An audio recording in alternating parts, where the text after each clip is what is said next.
Hello guys, welcome back to my channel.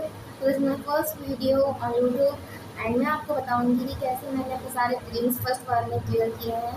तो उसके लिए मैंने कौन सी स्ट्रैटेजी को फॉलो किया, उससे पहले मैं आपको बता दूं कि मेरे ऑफिशियल टाइटल मार्क्स मैंने दिया था, जो बिना किसी क्वेश्चन के दिया था, तो मेरे 16 मार्क्स आए थे। तो सबसे पहले मैंने यूट्यूब से सर्च करके टीचर फाइंड किए, तो मुझे 24/7 टीचर्स जो हैं वो काफ़ी मतलब मेरे लिए काफ़ी एलिमेंट लगे कि मैं इससे कनेक्ट कर पा रही थी।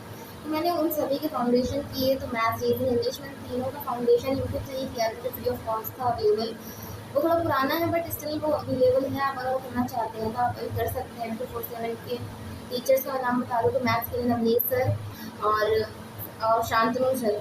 मैंने फाउंडेशन शांतनु सर का किया है, नवनीत सर को मैं फॉलो करती हूँ।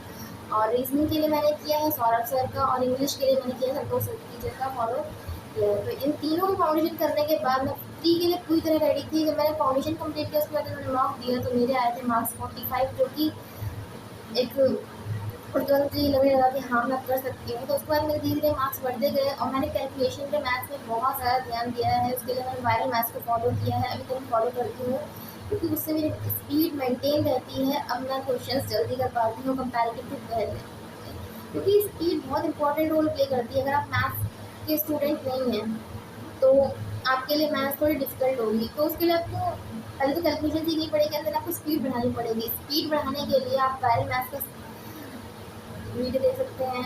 और उसके बाद आती है अर्थमेटिक की बात। तो अर्थमेटिक में आपको एक एक टॉपिक पे ध्यान देना पड़ेगा। पहले का परसेंटेज रेशियो और इन टॉपिक्स पे ध्यान दीजिए, क्योंकि ये जो टॉपिक्स होते हैं ये सभी अदर अर्थमेटिक टॉपिक में भी इंटरकनेक्टेड होते हैं सब। तो ये बेसिक टॉपिक्स होते हैं, इन सबको करना होता है। टीआई भी इन अर्थमेटिक के टॉपिक से मिलकर बनी होती है। और कैलकुलेशन तो हर एक टॉपिक में ही काम आती है, चाहे अर्थमेटिक हो चाहे टीआई हो और वन लाइनर हो। तो कैलकुलेशन तो बहुत इंपॉर्टेंट रोल प्ले करती ही है। रीजनिंग में भी इसी तरह मैंने फाउंडेशन किया, हर एक टॉपिक को धीरे धीरे क्लियर किया। और फिर उसके बाद मैंने इंग्लिश की ग्रामर्स के रूल्स पढ़े, वोकैबुलरी करी। तो इन सभी को मैंने अपने डे टू डे लाइफ में इंक्लूड किया। फिर धीरे धीरे चीज़ों में इम्प्रूवमेंट हुआ। इंग्लिश मेरी अभी भी वीक है, मैं ग्रामर्स थोड़ी नहीं याद कर पाती हूँ, बट मेरे मैथ और रीजनिंग दो स्ट्रॉन्ग सब्जेक्ट हैं, जिसकी वजह से मेरा प्री क्लियर हो पाया। और इंग्लिश में मार्क्स मेरे ऐसे आते हैं जैसे 15 to 20, जो कि एवरेज होते हैं, बिलो टू एवरेज ही होते हैं, बट स्टिल ओके। और रीजनिंग और मैथ्स में मेरे 30 के प्लस रहते हैं, जो कि काफ़ी हेल्पफुल रहते हैं मेरी प्री क्लियर करने में। तो मेरे प्री तो क्लियर हो गए हैं बट मेन्स क्लियर नहीं हुए हैं। तो जो मेरा टाइम टेबल था, टाइम टेबल की बात करें तो मैंने कोई टाइम स्पेसिफिकली फिक्स नहीं कर रखा था। मैं सिर्फ फाउंडेशन जब कर रही थी तो मैं 2 वीडियोस देख रही थी डेली, तीनों सब्जेक्ट्स की। और करंट अफेयर और जीए का मेरा पार्ट नहीं था प्रिपरेशन का। उसके बाद मैंने इंक्लूड किया इन्हें आफ्टर 2-3 मंथ्स। फाउंडेशन कंप्लीट हो गया, जब मेरे मार्क्स अच्छे लगे तो मैंने जीए का फाउंडेशन किया था। तब मैंने ऐप से बैक परचेज़ किया था, तब मैं सही फाउंडेशन अगेन किए। तो बैक के फाउंडेशन करने पर मुझे लगा हाँ थोड़ा उसका लेवल अप होता है कंपैरेटिवली यूट्यूब, बट यूट्यूब का भी फाउंडेशन ख़राब नहीं है, वो भी काफ़ी अच्छा है और रेलिवेंट टू कोर्स है।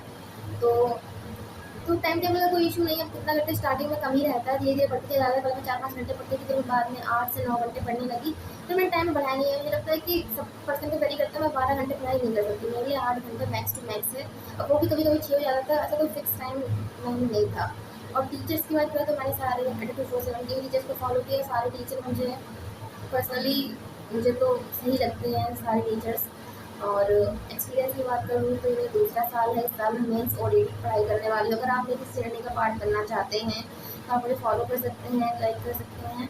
अगर आपने मेरी वीडियो पहली बार देखी तो मेरे चैनल को सब्सक्राइब कर सकते हैं। If you feel connected with my video and like my video, then subscribe my channel and become the part of my journey. So that's it for today's video. Thank you so much for watching my video.